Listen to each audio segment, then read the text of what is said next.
Doctor ইউনূসের একটা কথা নিয়ে দেশের রাজনৈতিক অঙ্গন এখন বেশ গরম।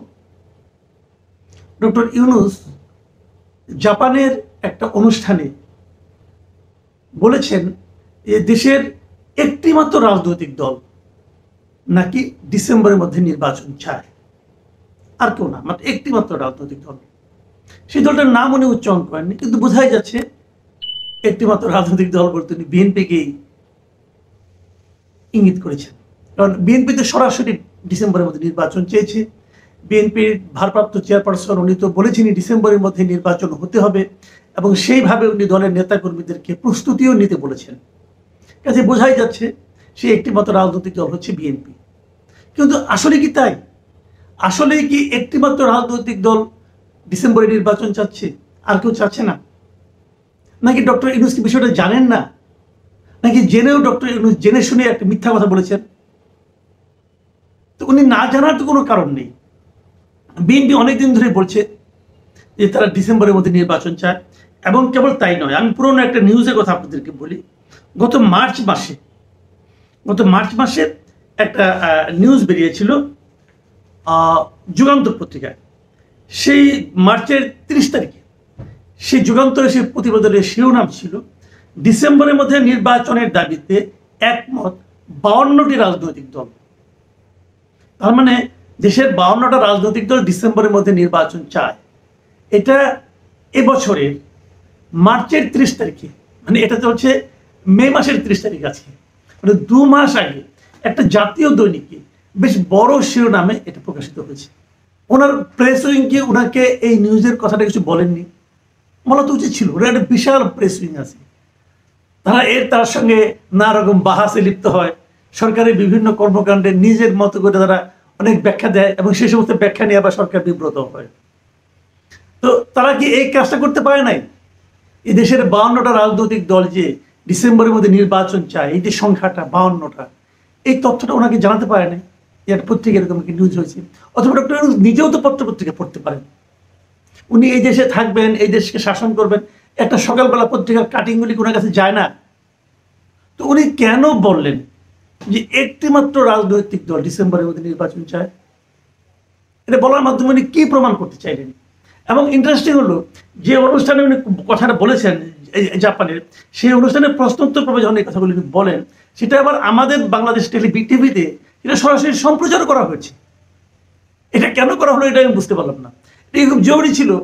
উনি বিদেশে এক জায়গায় গিয়েছেন, সেখানে কথা বলছেন, সেটা আমাদের এখানে বিটিভিতে জাতীয় প্রচার মাধ্যমে কেন সম্প্রচার করতে হবে? এটা তো ওনার সরকারের মানে সংবাদ প্রচারের জন্য বিটিভি তৈরি করা হয় নাই। এটা তো খুব জরুরি ব্যাপার ছিল না কিন্তু। তো এখন উনি এটা বলেছেন, উনি কি বলেছেন শুনেন, আমি কথাগুলি বরং পরে শোনাই। তিনি বলেছেন অন্তর্বর্তী সরকার 3টি লক্ষ্য নিয়ে কাজ করছে। প্রথমটি হচ্ছে সংস্কার, দ্বিতীয়টি হলো যারা অপরাধ করেছে জুলাই গণঅভ্যুত্থানে তাদের বিচার, এবং তৃতীয়টি হলো নির্বাচন। এই যে ক্রম নির্ধারণ করে দেওয়া, সংস্কার, বিচার এবং নির্বাচন, এটা ওনাকে কে করে দিয়েছে? ওনারা এই কাজটা যে করছেন, এই 3টাই যে করতে হবে, এইভাবে করতে হবে, আগে সংস্কার, তারপরে বিচার, তারপরে নির্বাচন, এটা বলার মধ্যে তো একটা মতলব আছে। মতলবের উপরে বলবেন বিচার সম্পন্ন না হওয়া পর্যন্ত নির্বাচন হবে না, সংস্কার সম্পন্ন না হওয়া পর্যন্ত নির্বাচন হবে না। সংস্কার যেভাবে চলছে সম্ভব গতিতে, সেভাবে এইভাবে চললে এই সংস্কার কবে শেষ হবে বলা তো বড় কঠিন। কারণ এর মধ্যে কিন্তু আমরা দেখেছি যে সংস্কারের প্রাথমিক যে আলোচনাটা হয়েছে পলিটিক্যাল পার্টিগুলির সঙ্গে, বড় বড় দলের অনেকগুলি বিষয় নিয়ে তাদের মধ্যে কোনো মতৈক্য হয়নি। একবার তো দেখলাম যে আপনার এই যে যেটা আছে, এনসিপি যে পার্টিটা আছে, এনসিপি যে নতুন যে পার্টিটা ছাত্রদের, এই এনসিপি দেখলাম যে মানে এই সংস্কারের প্রায় সবগুলি বিষয়ের সঙ্গে তারা একমত পোষণ করেছে, 2-1টা বাদে। আর জামাত ইসলাম কিছু কিছু করেছে। আর অনেকগুলির সঙ্গেই তো অন্যরা একমত নয়, বিএনপিও একমত নয়। তো আপনি একমত কিভাবে বাড়াবেন? তো বিরক্ত থেকেই যাচ্ছে। তো এই সংস্কার কবে শেষ হবে এটা কেউ জানে? কবে মতৈক্য হবে কেউ জানে? জানে না তো। আর বিচার শেষ করে কি এত সহজ? বিচারে তো অনেক কিছু আছে। একটা বিচার শেষ হতে কত বছর লাগে? যারা নাকি আইন সম্পর্কে, বাংলাদেশের বিচার ব্যবস্থা সম্পর্কে যাদের ধারণা আছে, তারা সবাই জানেন যে একটা বিচার শেষ করতে কত বছর লাগে। তত বছর পরে কি নির্বাচন হবে? অর্থটা কি দাঁড়ালো? যাই হোক, উনি আরো বলেছেন আমরা যদি দেশকে আগের অবস্থায় প্রতিষ্ঠিত প্রতিষ্ঠানগুলোকে আগের অবস্থায় রেখে যেতে চাই, তাহলে ডিসেম্বরে নির্বাচনের কথা বলতে পারি। তার মানে উনি বলতে চাচ্ছেন যে ডিসেম্বরে নির্বাচন যদি হয়, তাহলে যে যে প্রতিষ্ঠান রাষ্ট্রের যে আগের অবস্থায় ছিল সেই অবস্থায় থেকে যাবে। কেন? তাহলে আপনি গত এই 10 মাস করলেনটা কি? যদি ডিসেম্বরে নির্বাচন হয়, সেখানে কি হবে? পুরো 1.5 বছর আপনার সময় পেলেন।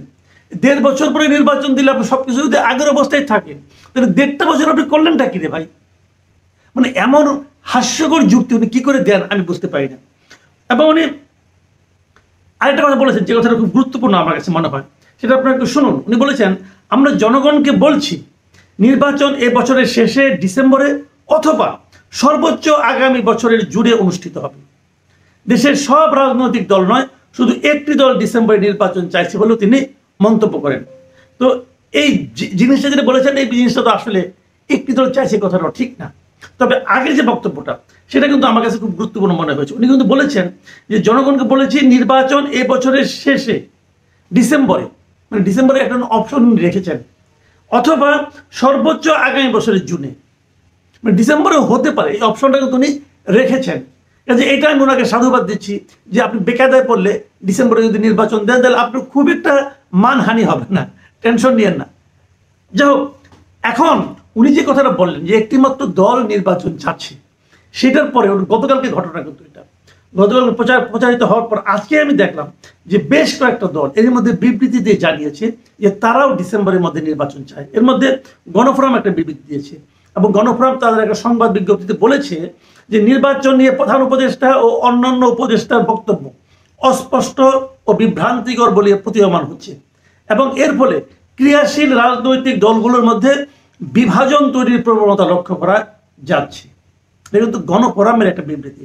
এবং গণফোরাম নেতারা আরো বলেছেন, গণ অভ্যুত্থানের সুফল পাওয়ার জন্য দেশে গণতন্ত্র, আইনের শাসন ও ভোটাধিকার প্রতিষ্ঠা জরুরি।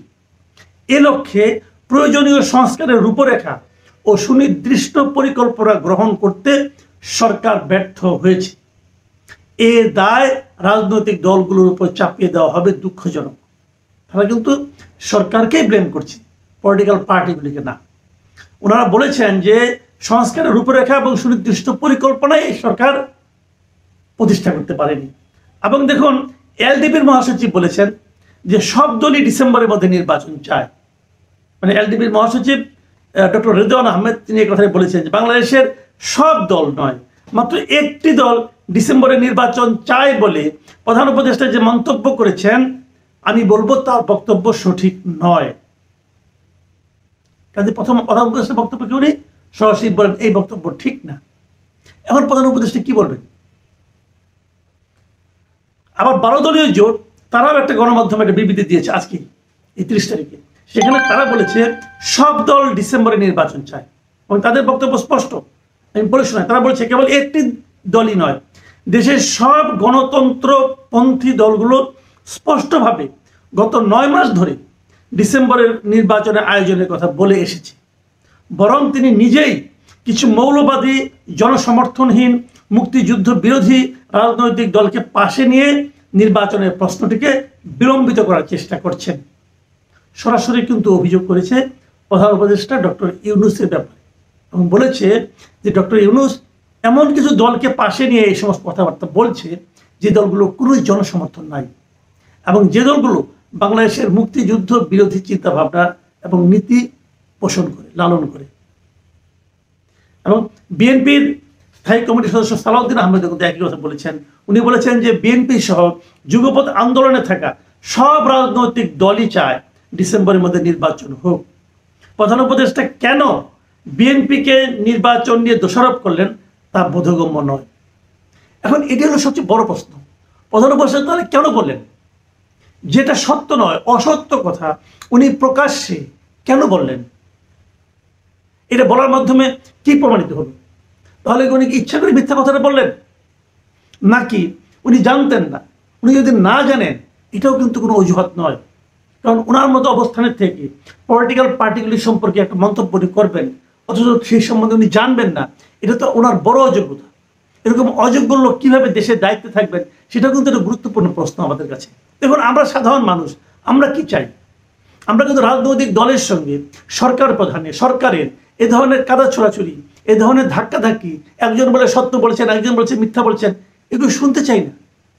আমরা চাই শান্তিপূর্ণ প্রক্রিয়ায় ক্ষমতা হস্তান্তর, এবং আমরা মনে করি গণতান্ত্রিক প্রক্রিয়ার প্রথম এবং সবচেয়ে বড় ভিত্তিটাই হচ্ছে নির্বাচন। জনগণ ঠিক করবে কারা শাসন করবে দেশ। কয়েকজন ছাত্র অথবা কয়েকটা দল তারা ঠিক করে দিবে, এবং সেটাকে আপনি বলবেন যে জনগণের